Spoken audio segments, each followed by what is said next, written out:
Hey, how's it going? Let's take a look at what's in the news.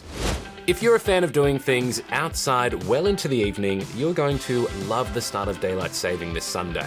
Well, only if you live in one of these states.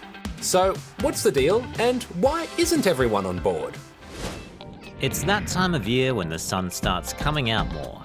The days get longer, and people who love clocks get really excited about turning them forwards an hour for daylight saving.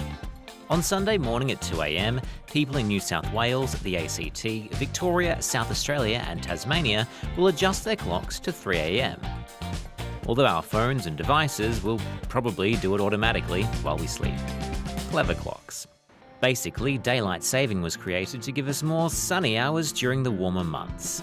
Queensland, Northern Territory and Western Australia don't play along, but for years there have been big debates about whether they should, or if daylight saving should even be a thing. This year, European leaders voted to scrap it by 2021. Some people don't like daylight saving because they say it messes up their sleep patterns. Some worry about their cows freaking out over being milked at different times. Some don't see the point. Some probably won't even notice. But you will, now that you've watched this. Rescuers off Sydney's northern beaches have helped to free a whale calf that got tangled up in some fishing nets.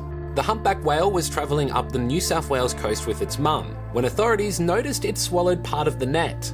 They'd been tracking the pair for a few days, and today they rowed out to save the calf.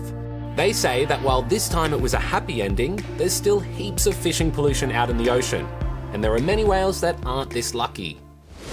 A farmer in Queensland has uncovered the bones of a flying dinosaur on his sheep station. He's a grazier in the Winton region, a place where a lot of dinosaur fossils have been found before. Paleontologists spent 2 weeks digging in the area and came up with parts of the vertebrae, jaw, skull, limbs and teeth of a pterosaur.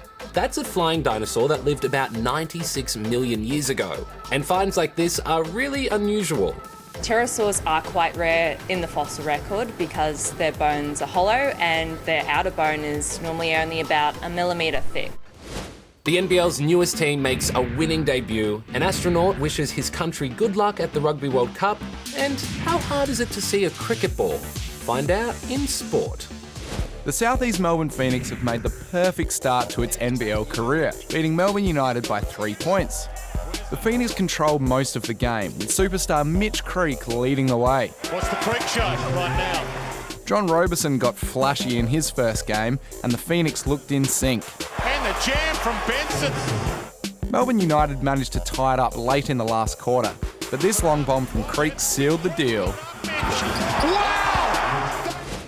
The new commander of the International Space Station, Italy's Luca Parmitano, will become the first astronaut to watch the Rugby World Cup in space when his country takes on South Africa. And he had a pretty inspiring message for the team. You are a team and have to work all together to reach your goal, which is that of winning. And South African cricket players had some trouble tracking down the match ball after it got stuck in the boundary. Oh, please, someone tell them. Nope, they still can't see it. Ah, there you go.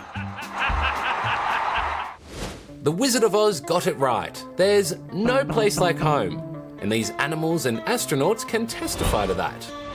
3 crew members of the International Space Station have successfully made it home. Astronauts Nick Hague and Hazar Al-Manzouri and cosmonaut Alexei Ovchinin touched down to Earth early in the morning. But as you can see, coming home isn't that glamorous. They have to be wrapped up like this because their bodies are used to living in low gravity on the ISS. Looks comfy though. Hot mud, steam and sulphurous gases might not sound very appealing, but for these northern fur seals, it's home sweet home. And scientists aren't really sure why. Volcanic explosions a few years ago destroyed all plant life on Bogoslof Island. But for some reason, it's become super popular with the seals. They reckon by the end of the year, 36,000 pups will have been born here. And check out this moose on the loose in the US who took a dip in someone's swimming pool. I guess the big guy overstayed his welcome because authorities were called in to get him out. So off he went back to his forest home. Wow, moose are really big. Well, that's all we've got for you, but if you like this video, why not press like? You could also leave us a comment, you could hit that bell so you get notifications, and make sure you subscribe if you haven't already, because we've got a lot of cool content coming.